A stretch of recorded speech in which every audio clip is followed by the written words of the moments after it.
around with ideas and be innovative. For instance, I've made a new sort of battery holder which actually is really pleasing to work with, and it's really small and flat to work in limited areas. And basically I've used 3cm felt circles because if you have a look, it seems to fit a CR2032 really well with room to stitch around the outside. And I've used jewellery making rings. And all I've done is sewn the standard tangle of thread on the middle to make contact with the battery, and then I've run up and I've sewn on a ring on 2 parts. And all I have to do now is put the centres together, separate them a little bit so that you can sew without connection problems, and using ordinary thread stitch it together.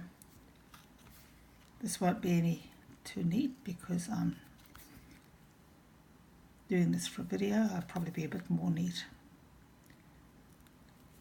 if it was just for me. And then make sure that you take in the entire stitched area over here so that there's no possibility of short circuits. There's plenty of room to sew with these little circles. Run across to the next one. Same thing, make sure you get the entire stitched area included so that that's actually stitched out of the center, and that means you won't get any short circuits. And then once I reach this section over here, I actually slip the battery in and pushed it across so that I could sew and make sure, see I've got a lot more room over here, make sure that I've got a really snug fit.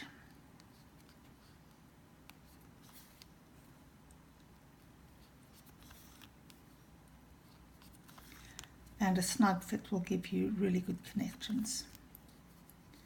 So that's probably as far as I need to go, so that once it's stitched into my project I can still pop the battery out and replace it if it needs replacing. And there is my little circuit, and if I grab an LED,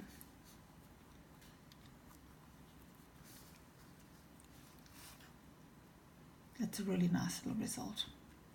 So have a play with that.